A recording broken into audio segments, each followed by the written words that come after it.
picture a scene. You're in the park with your friends, and then someone rolls a joint and sends it around.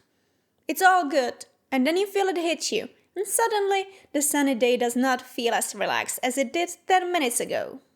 The person who originally rolled the joint has been holding it for the past 5 minutes while he says some nonsense, but that doesn't really bother you. There's plenty of things on your mind. Does anyone see how stoned you are? Do the other people in the park know? Is someone going to call the police? Are you going to get in trouble? Is your mom going to be mad? What if everyone hates you? They must hate you, everything you say is pretty lame. And also that pain in your chest, definitely a heart attack. Sounds familiar? Do you or someone you know feel super paranoid when you smoke weed? I know some people who stay off weed completely as it makes them feel pretty anxious. But why? Let's find out. Well, of course, this phenomenon is a bit funny when you consider that a lot of people actually smoke weed to relax. But using cannabis is associated with heightened anxiety, fear of being watched or judged, distrust of people around, irrational thoughts and fears, and feeling threatened without reason. And not only that, these symptoms might actually be further exacerbated by physical symptoms such as increased heart rate, sweating, shortness of breath, which all of these can be interpreted as symptoms of fear or anxiety. And to be fair, there was a lot less studies on this topic than I thought there would be. For example, this study chose a pretty interesting way of assessing the paranoiability of THC by administering either THC or placebo via IF and then subjecting the people to real social situations, an immersive virtual reality, self-reporting, and an interview. Welcome to the modern age where you can actually have social anxiety in virtual reality. And this study concluded that THC does cause paranoia in vulnerable individuals. But this reaction does not happen to everyone, and it doesn't happen every time. A study in New Zealand reported that about 22% of respondents experienced panic attacks or anxiety, and women were twice as likely to have these. And as with many other effects of cannabis, this one is also linked to THC, the main psychoactive ingredient in cannabis. The way cannabis affects you, and I mean you as an individual, is highly individual. Although different strains of cannabis with different levels of phytocannabinoids have different effects, your own genetics, personality, and mental health all influence the way you feel after using weed. In recent years, and by recent years I probably mean like decades as time really flies and what feels 2 years ago was actually 10 years ago, I'm sure you're familiar with this and are equally terrified. There's been a shift in popular cannabis strains. The trend is to create strains that are high in THC, and this means that the average THC content in cannabis went from around 3% in 1980s to around 15%, although it's not difficult to find strains that are like 30% THC. But I'd actually like to dedicate a full video to why this happened, so if you're interested in the topic, I will work on it, and if you're super interested, let me know in the comments and I can prioritize it. At the same time, CBD percentage went down, and CBD is actually pretty important, and it's not a good idea to get rid of it. To some extent, CBD is capable of reducing the paranoia-inducing effects of THC. And the response to THC is called biphasic, as small amounts can help you relax, but larger amounts will creep you out.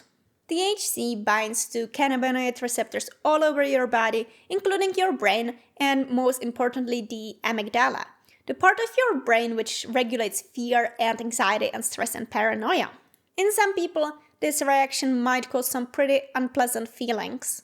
Being a woman is also a risk factor, as higher level of estrogen actually make you more sensitive to cannabis, and that unfortunately includes the negative effects. I also found studies connecting cannabis to abnormal salience theory, and I just learned a new word there, and salience is a pronounced feature or part, a highlight. What that says is basically that the way you experience the world changes and you misinterpret the change. Cannabis is no exception to the set and settings rule, which states that the experience you're going to have from the drug is based on both your mindset and the environment you're using the drug in.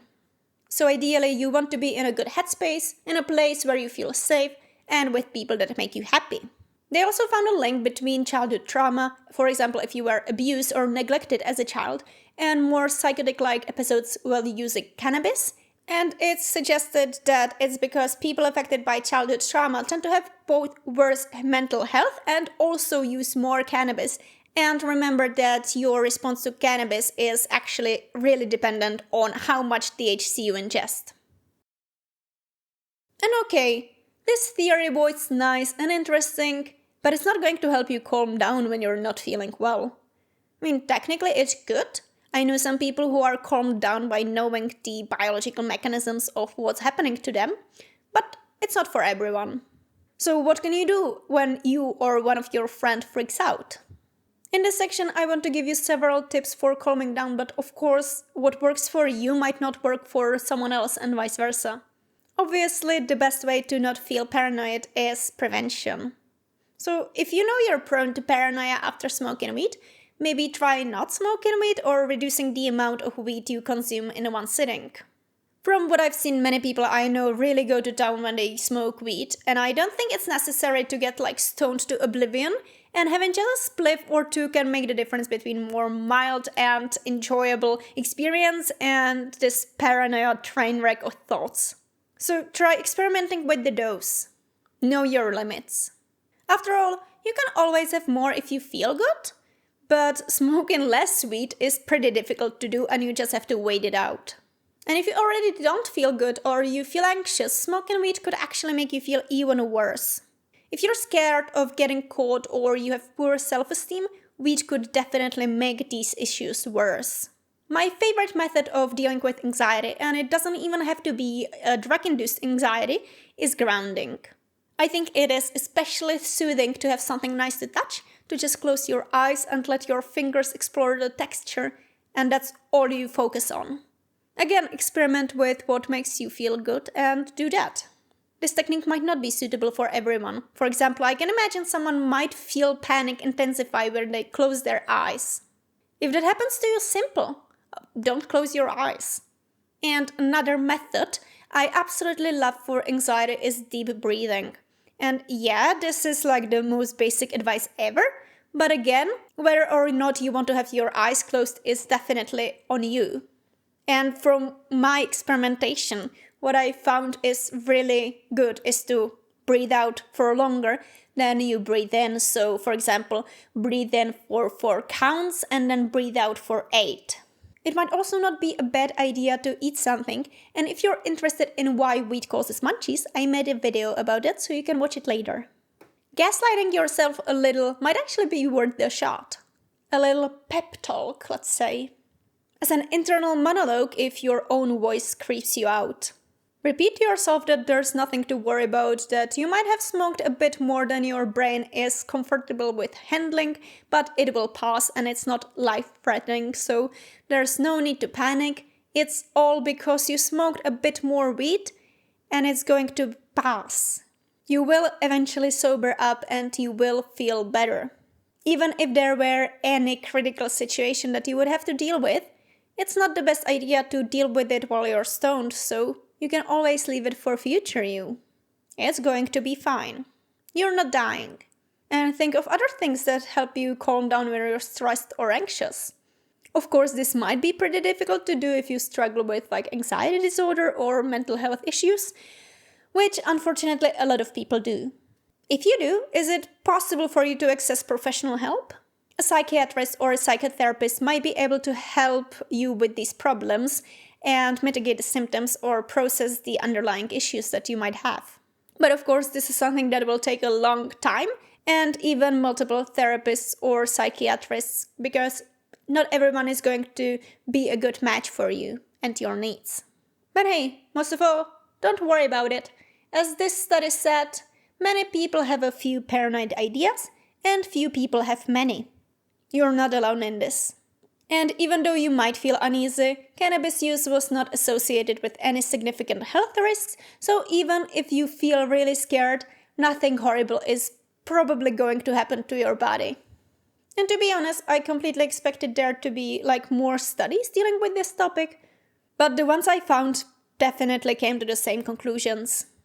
which does cause kind of paranoia like THC. It can be paranoia-inducing, and it is definitely dose-dependent.